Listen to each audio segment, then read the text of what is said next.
Hello, my name is Kennedy Stoddart, and I did the production part of our Capsim simulation, Team Baldwin.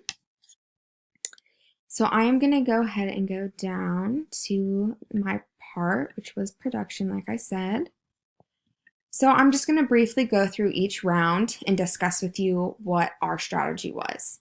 So for round one, some main points that we hit were that we added a 20% increase to each of our products forecast. We also increased our automation 1 point for each product.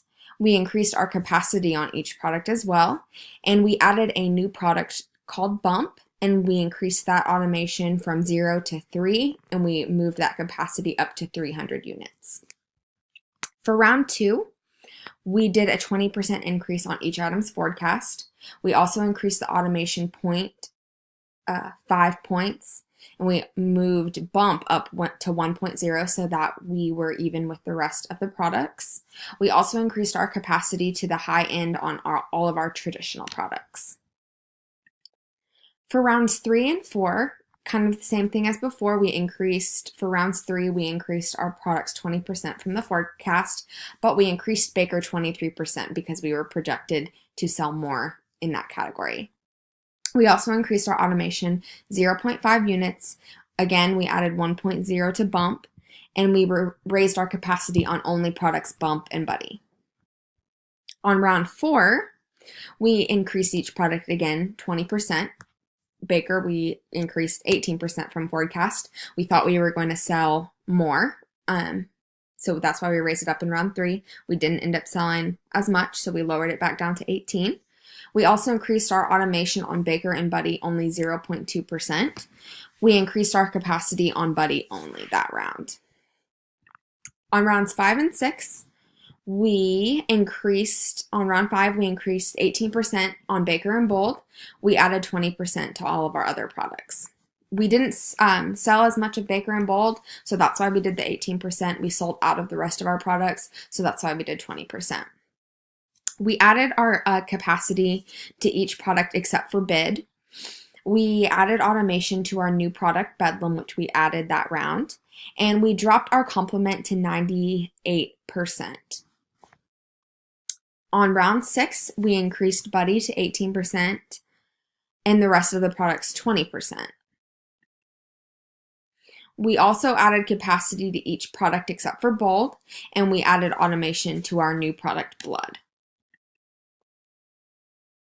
On rounds 7 and 8, Baker and Bedlam, on round 7, we added 15% to Baker and Bedlam, and the other products we raised 20% from the forecast. We increased our automation 0.2 on Baker and on Bid, and we increased our capacity on all products except for Bold and Buddy. On round 8, we increased Bead to 25%, and all other products we increased to 20%. We had been selling out of Bead consistently, so we decided on the last round to go ahead and bump it up to that 25%. We had no change to automation, and we increased our capacity on Bid, Bold, Buddy, and Bump. Just to talk about a few strengths and weaknesses that I noticed on my portion. So some of our strengths that we did were we bought capacity early. And we also increased our automation slightly each round. This is something that we did not do practice round that we definitely had to pay for at the end. So doing it early really helped us out in the competition. Also, we were accurately forecasting entirely from the very beginning. On the practice round, we had no idea how to forecast. We were not doing it accurately, and we ended up having a cost for that as well. So accurate forecasting definitely helped us.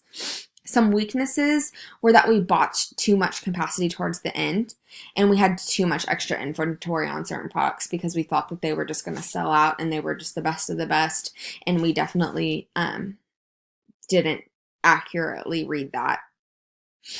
An aha moment that I definitely had was lowering complement. A lot of things said, even Capsim, the website, mentioned to never lower your complement to lower than 100%. But what we realized was when we lowered that complement, that it increased our profit employee percentage on the balanced scorecard. That's something that we struggled with the entire time, and we didn't realize till towards the very end, until about round 6, that that complement was changed was affecting our profit employee percentage. And then something I read in the textbook was that the higher the capacity in organizations, it's better. So that's you're having enough product on hand to not sell out of the market, or not having enough products where you have to sell it for a lower price. So they just talked about capacity being a big player in different organizations and how it can help. Thank you.